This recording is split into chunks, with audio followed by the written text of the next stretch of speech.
Historia imejaa simulizi za mapambano, mashujaa na viongozi waliopigania uhuru wa mataifa yao.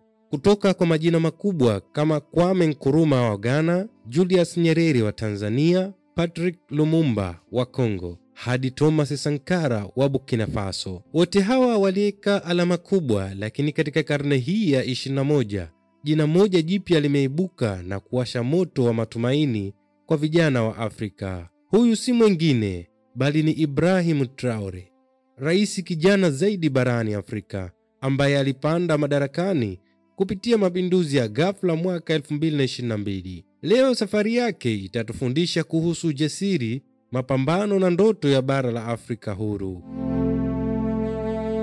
Ibrahim Traore alizaliwa mwaka 1988 katika kijiji cha Bundukai kilichopo mkoa wa Mohun, Burkina Faso. Akiwa mtoto wa familia ya kawaida, maisha hayakuwa rahisi. Alikuwa katika jamii ambayo kilimo kilikuwa uti wa mgongo wa uchumi. Wazazi wake walimfundisha maadili na heshima, bidii na uzalendo. Mazingira haya yalimjenga kuwa kijana mwenye moyo wa kujitolea kwa nchi yake. Baada ya elimu ya msingi na sekondari, Traore aliamua kujiunga na chuo cha kijeshi cha Kadiogo PMK, taasisi ya juu ya mafunzo ya kijeshi nchini Burkina Faso. Hapa alionekana kuwa kijana mwenye nidhamu na msimamo. Ndoto yake haikuwa tu kuwa mwanajeshi wa kawaida, bali kuwa sehemu ya mabadiliko makubwa ya nchi yake. Mwaka 2009 Traore alianza rasmi kazi ya kijeshi. Alipanda vyeo hatua kwa hatua na kuonyesha ujasiri mkubwa. Alishiriki operation nyingi za kijeshi, hasa kaskazini mwa Burkina Faso, eneo lililoathiriwa zaidi na mashambulizi ya kigaidi kutoka makundi yenye silaha kali. Askari wenzake walimtambua kama kiongozi mwenye maamuzi ya haraka, msimamo thabiti na mtu ambaye hapendi dhulma. Kuanzia mwaka 2015 Burkina Faso ilikumbwa na wimbi kubwa la mashambulizi ya kigaidi. Maelfu ya watu waliuawa, wengi walilazimika kukimbia makazi yao. Serikali ya wakati huo ilishindwa kudhibiti hali. Watu walipoteza matumaini kwa viongozi waliokuwa madarakani. Hali hii iliwasha moto wa mabadiliko ndani ya jeshi, na vijana kama Ibrahim Traore waliona lazima wachukue hatua. Mwaka 2022 Januari, Kanali Paul Henri Sandaogo Damiba aliongoza mapinduzi dhidi ya Rais Roch Marc Christian Kabore.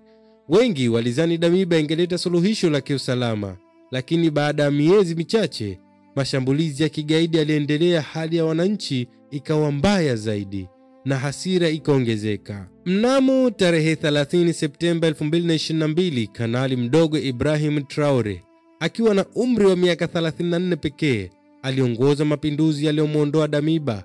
Alitoa sababu kuwa serikali ya mpito ilikuwa imeshindwa kutimiza ahadi za kurejesha usalama. Habari hizi ziliposambaa, dunia ilishtuka, lakini kwa wananchi wengi wa Burkina Faso, hususan vijana, waliona mapinduzi haya kama mwanga mpya wa matumaini. Wananchi walimkaribisha Traore kama shujaa mpya. Walimlinganisha moja kwa moja na Thomas Sankara, kiongozi wa mapinduzi wa miaka 1980, aliyekuwa mfano wa kizazi cha vijana wa Afrika. Lakini kwa mataifa makubwa hasa ya magharibi, walihofia msimamo wake dhidi ya ushawishi wa kigeni. Traore alionekana wazi kupinga urithi wa ukoloni na alitaka Burkina Faso ijitegemee. Ingawa alichukua madaraka kwa njia ya mapinduzi, Traore mara nyingi alisisitiza kuwa nia yake si kubaki madarakani milele. Amesema anataka kuona Burkina Faso salama na huru kwanza kabla ya kufikiria mfumo wa kisiasa wa kudumu. Kauli zake zimeacha swali kubwa: je, ataendelea kushikilia madaraka au atatimiza ahadi ya mpito? Kila mara anapoongea hadharani, Traore amekuwa akitaja jina la Thomas Sankara kama msukumo wake mkubwa.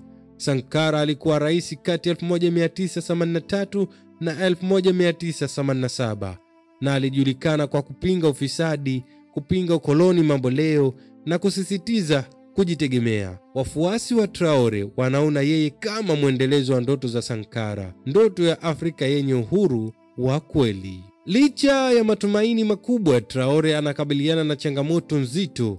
Mashambulizi ya kigaidi bado yanaendelea. Uchumi wa nchi ni dhaifu.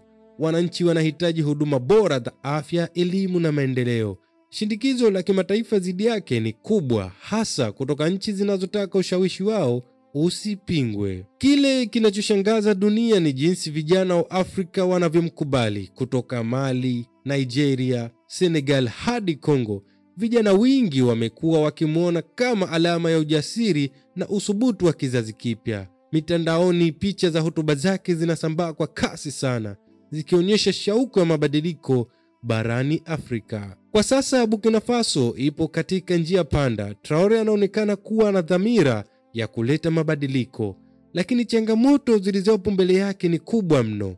Wafuasi wake wana matumaini kwamba ataandika historia mpya ya taifa litalokumbwa na migogoro kwa muda mrefu. Safari ya Ibrahim Traore inatufundisha jambo muhimu sana, kwamba uongozi haupimwi kwa umri, bali kwa maono, msimamo na mapenzi ya kweli kwa watu wako. Kutoka kijiji kidogo cha Bundukai hadi ikulu, safari yake ni ushahidi kwamba vijana wanaweza kuongoza mageuzi makubwa.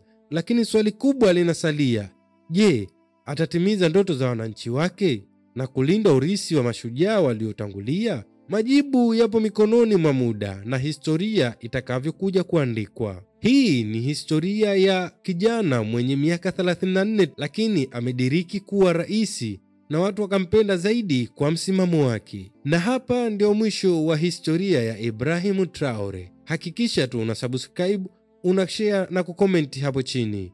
Hii ni Sulesh Online Blog na mimi ni Sulesh Ali. Tukutane katika story nyingine. Asante.